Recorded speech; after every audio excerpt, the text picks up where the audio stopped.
নমস্কার বন্ধুরা, আবারও একটা ভিডিও নিয়ে চলে এলাম। কাল হঠাৎই বেরিয়েছিলাম একটু কলকাতার কাজে। বাসে করে চলে গিয়েছিলাম। আমরা গিয়েছিলাম ডালহৌসি। ডালহৌসি থেকে ফেরার সময় কর্তামশাইকে বললাম যে আজকে আমি হাওড়ায় মেট্রো করে যাব, কারণ হাওড়া মেট্রো চালু হওয়ার পর থেকে একবারও মেট্রো চাপা হয়নি। কথা বলা যায়, তাই আমরা হাওড়া মেট্রো থেকে উঠে হাওড়া স্টেশন হাওড়া ময়দান যাব। তাই আমরা হাওড়া মেট্রোতে আসি, এসে ওখানেই টিকিট কাটার জন্য চলে আসি। প্রথমেই ওখানে আমরা এক্সেলেটারে করে নিচের দিকে নামি। এটা যেহেতু একটা ফ্লোর মানে উপরে আছে, তাই বেশি নিচে নামতে হয়নি। আস্তে আস্তে আমরা এক্সেলেটারে করে আসি, আর এসে ওখানে টিকিট কাউন্টারে টিকিট কেটে ওই মেট্রোর ভিতর দিকে যাই।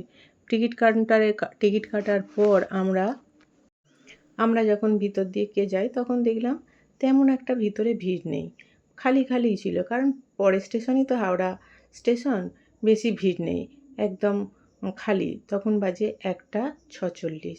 আস্তে আস্তে উল্টো দিকে হাওড়া থেকে তার মানে একটা ট্রেন যাচ্ছে উল্টো দিকে। এবার আমরা যেহেতু একটা স্টেশন যাব, বেশিক্ষণ লাগেনি, 3 মিনিট অ্যানাউন্স হয়ে গেছে। আর আমরা ছুটে ছুটে এসেই প্রায় ধরি ট্রেনটা, কারণ একদম আমাদের হাতে সময় ছিল না। আস্তে আস্তে দেখুন ট্রেনটা এসে গেছে, মেট্রোটা, আর গেটটা খুলে গেল। আর অনেক দিন পর আমি এই মেট্রোটা চাপছি, বহুদিন ওঠা হয়নি, কারণ বেশিরভাগ আমরা বাসে করেই যাতায়াত করি। ধর্মতলা থেকে আমাদের এই রুটে হাওড়ার বাস আছে, মানে ধর্মতলার বাস আছে, হাওড়ার বাস আছে, তাই সাধারণত আমরা মেট্রো চাপা হয়নি। কিন্তু আজ মনে হলো, যেহেতু অনেক ভিডিওতে দেখেছি যে হাওড়া স্টেশন, যে মেট্রো স্টেশনটা হয়েছে খুব সুন্দর। দেখুন এই গ্রিন সিগন্যাল যেটা হয় সেটা হচ্ছে জলের তলায়। বেশ কিছুটা আসার পর এই গ্রিন আলো যতদূর যাবে ততদূরই হচ্ছে কিন্তু ওই জলের তলা দিয়ে যাচ্ছে। আমি যেহেতু এই প্রথমবার আসছি, বেশ ভালোই লাগছে। আর আমি আপনাদেরকেও একটু ভিডিও করে দেখালাম। দেখুন কত সুন্দর ওই লাল যতদূর মানে গ্রিন আলোটা, মানে সবুজ নীল আলোটা যতক্ষণ যাচ্ছে ততক্ষণই হচ্ছে জলের তলা দিয়ে গেছে। তারপরে দেখুন কিছুক্ষণের মধ্যে, পাক্কা 3 মিনিটের মধ্যেই আমরা প্ল্যাটফর্মে চলে আসি। দেখুন কত সুন্দর প্ল্যাটফর্মটা, আর পুরো দুদিকেরই গেট তখন নাকি খুলে যায়।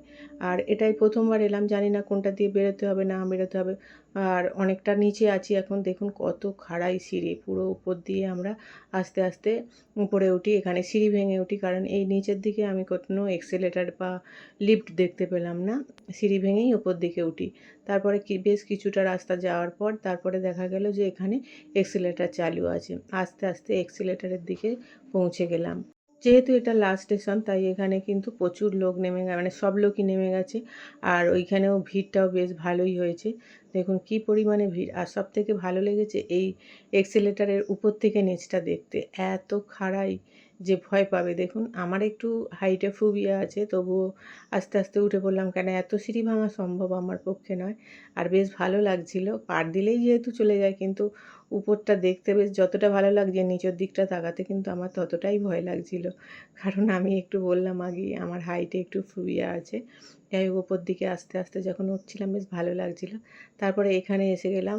এখানে যেহেতু টিকিট চেক করতে হবে, তারপরে বাইরে বেরোতে পারবো। আর এই টিকিটের জায়গাটা তো অনেকটা দেরি হয়ে গেল, কারণ সবসময় তো পায় না।